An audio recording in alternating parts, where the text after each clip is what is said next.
This is gonna be the most painful video I ever record, and it's gonna take a bit of soul searching to really go through this entire video. So this is me dissecting my week of minus 33,004,000, so 33.4, so 32,400.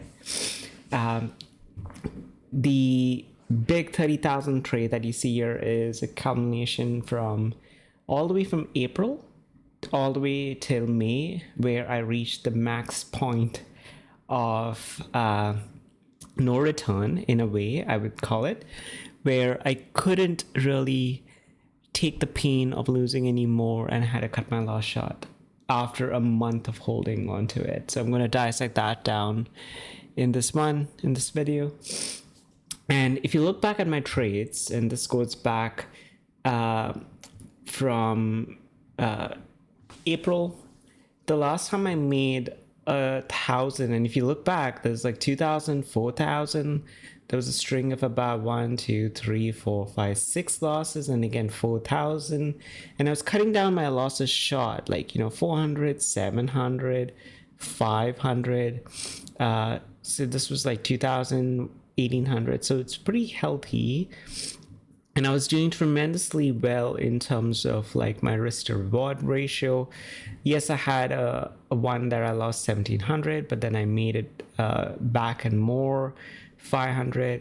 And then if you see the last few trades, and something that I actually did in the last few trades, that I changed the way I look at trades. Now, previously, I was looking at trades based on a dollar value. What I mean by that is, on my trades, when I place it, I would know what is my current profit and what is my current loss. So it would show me as I'm plus 2,000 or I'm minus 2,000. So I could actually tell how much my trades were positive and negative. What I did around this time is that I said, I have a big target to reach. I have like a big goal of achieving $1 million in a year. And by actually looking at the dollar values, it kind of gives you a bit of a, it has your emotions tied to it. So I thought, what if I just get rid of the dollar values and just use pure ticks sizings? So I changed it from dollars to ticks.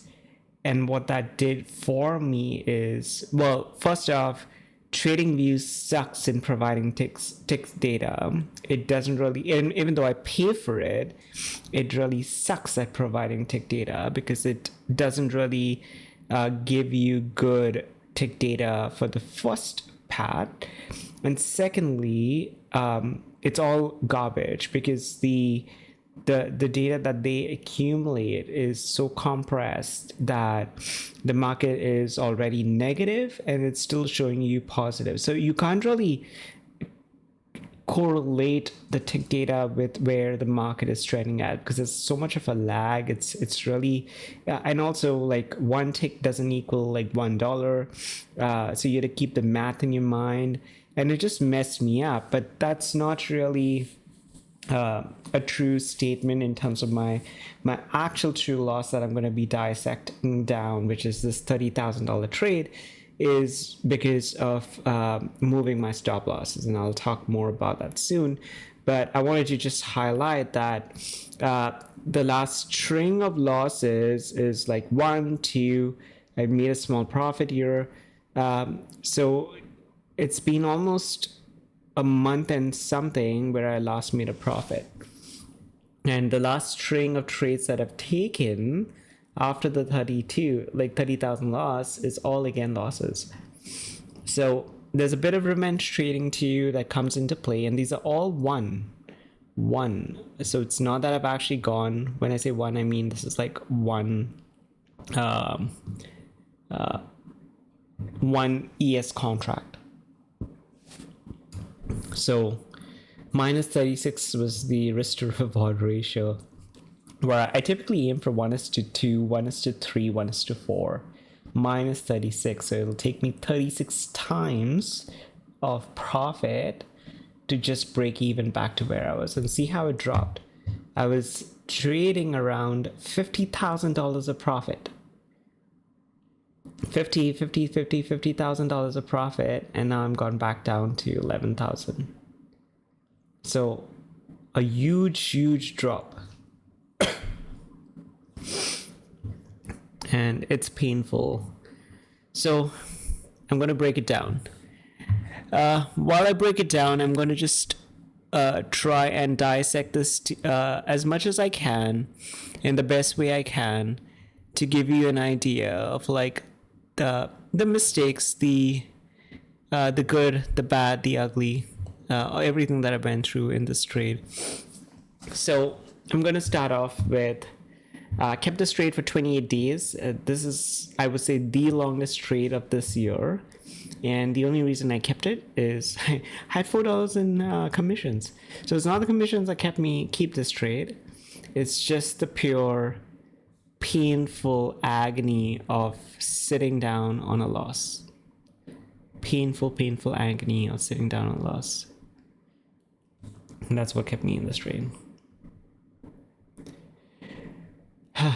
So I'm going to go into it. Now, this is the 5-minute time frame. It brings back a lot of memories, so it's a little hard for me to dissect this, but so it doesn't really show you too much here. I need to kind of go into the 1 hour. This is the end of the trade on the 5-minute. This is the 1 hour time frame. So, okay. So let me try and go to the 4 hour. Okay, this is better. So the market bounced up, broke out to the upside. Now, this is on the 4 hour time frame, and this is over the 200-day moving average. Now, if you look at this, you would be like, oh, it's breaking to the upside, I should take a buy. What my brain did was that I thought, oh, and I want to just look at the 1 hour time frame as 1 day time frame as well. So it broke out. And what my brain was thinking, and I just want to recollect the time it happened, because the time, where is the time?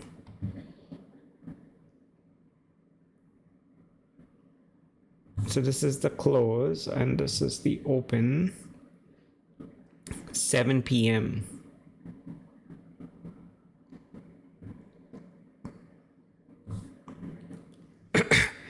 So this is Sunday.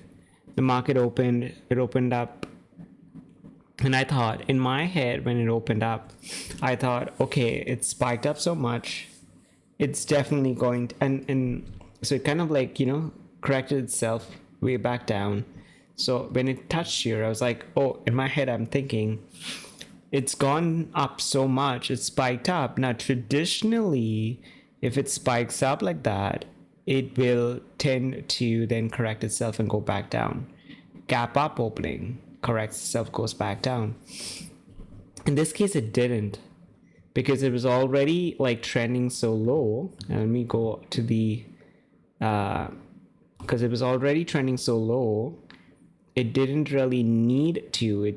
It corrected itself. This was the right side of the V on the daily time frame, and it corrected itself. And then I'm thinking, oh, it's going to maybe go down back here and then bounce back. No, it kind of like, now it did touch back again here, and that was my mistake of holding on to it. I just want to find the time frame.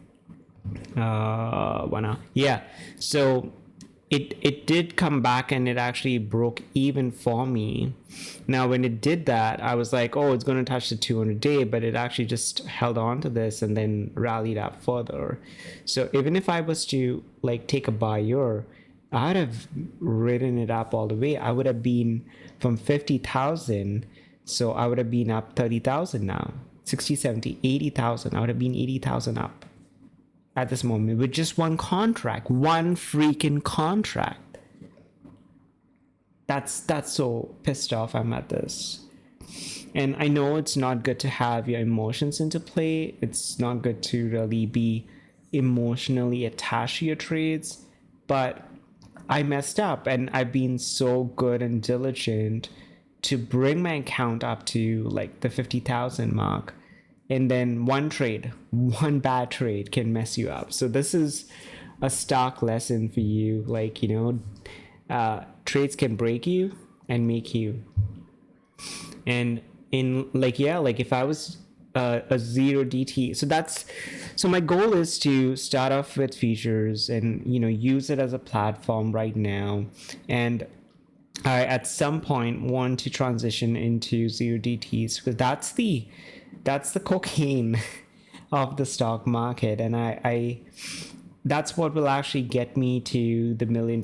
Like, and then I know it's risky, so I'm not really stepping into it. And not to say that I haven't really touched zero DTs. I have, and I've had like varying degrees of success. But I need to really study it, because I need to know what the market's like features are on the zero DT time frame. So that's kind of like where I'm trying to get at. So if I was to now like highlight this trade, I was trying to play an exhaustion play. So this is basically me trying to predict an exhaustion, but the market didn't really turn. It just pulled back it didn't touch the 20 and go down, nothing. It was an exhaustion play when exhaustion play didn't really exist. So direction was short. My setup was exhaustion. Now I'm just trying to recollect.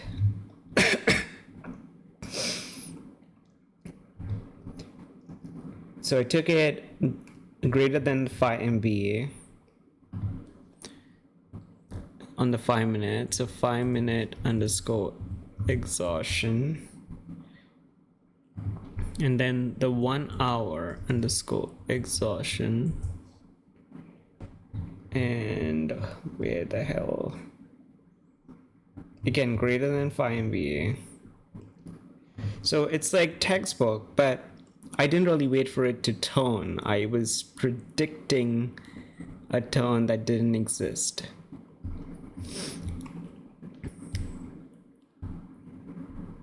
And that was my downfall.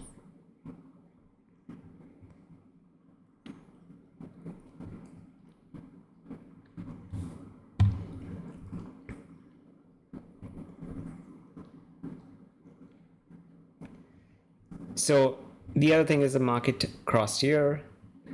The market crossed here. So it was a fresh cross.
I don't even have like actual tags to tag this.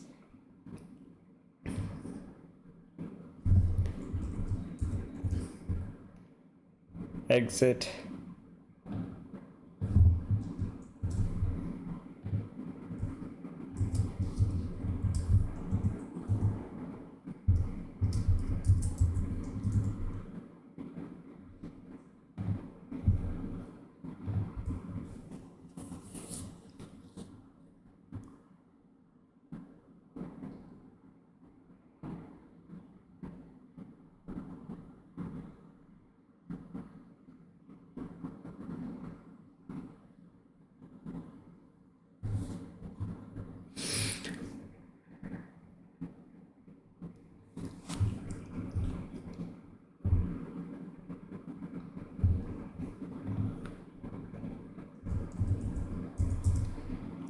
So I'm just trying to like highlight that this was a scalp. This was like a micro setup. I was trying to like scalp against the trend. That's basically what I tried to do.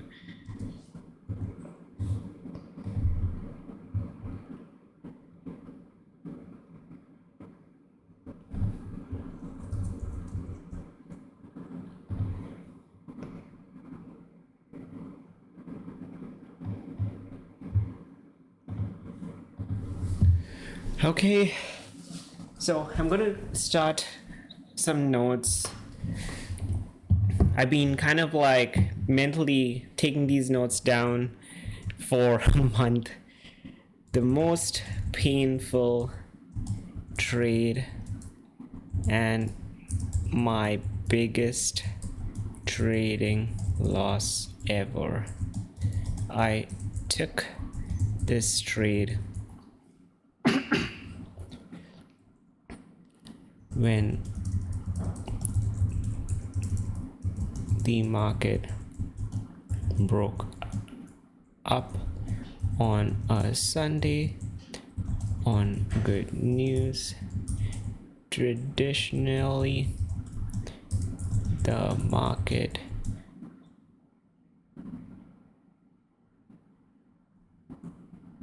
after a gap up tends to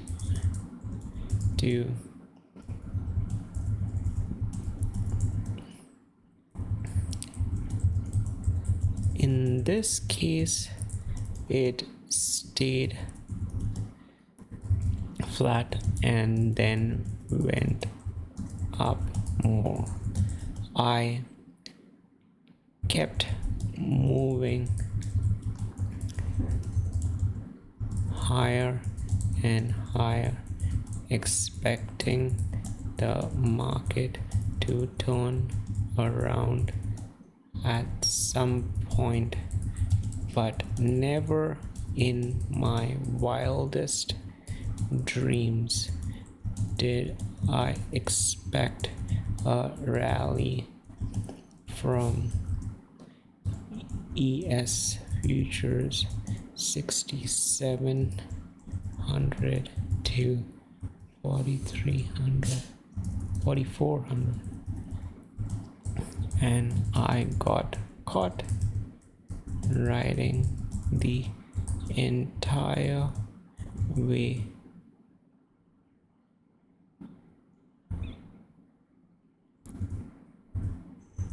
In the wrong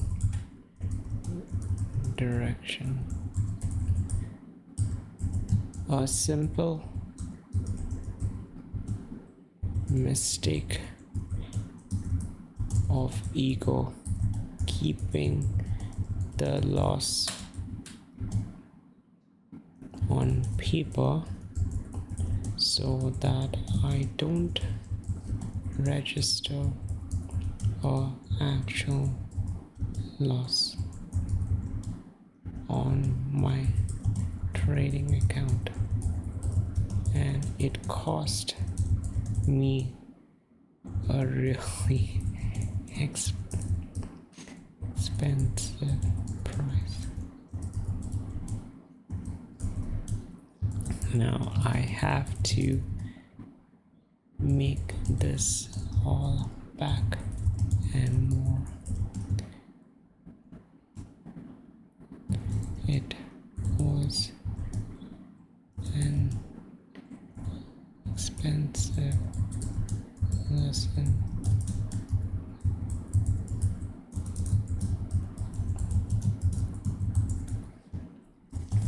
Never trade, never move your stop loss, no matter what. Always maintain a 1:3 risk to reward ratio. Never try to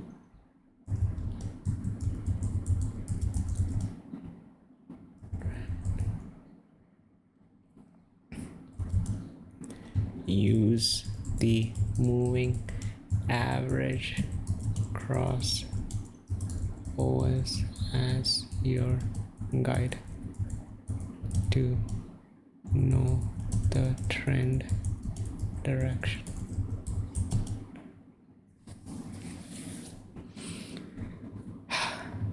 So painful. That's all I could say in this one. I hope you enjoyed. I just got paid. I paid the market 33,000 in total dollars of tuition for a painful mistake, and I hope you get to learn something from this painful endeavor of riding an entire trend up in the wrong direction, and how to lesson for you. So this will go down in my trading history of a big mistake, and I hope you learn from these mistakes too. So use these crossovers as your guide. You can see, yes, it actually crossed over once here. Yeah, it did cross over here once, but for the most part, if you look at the 4-hour time frame, it barely crossed over ever, and still not crossed over. So yeah, that's kind of like a good indicator of the trend direction. So don't take shots here as well, because it's a strong direction. If it breaks down below the 50 EMA, then yes, go aggressive, but not otherwise. Don't outsmart the market, because there are big players, big fish trying. When they put a position in, you cannot swim against the tide. Okay, well, I'll see you in the next one, but peace out.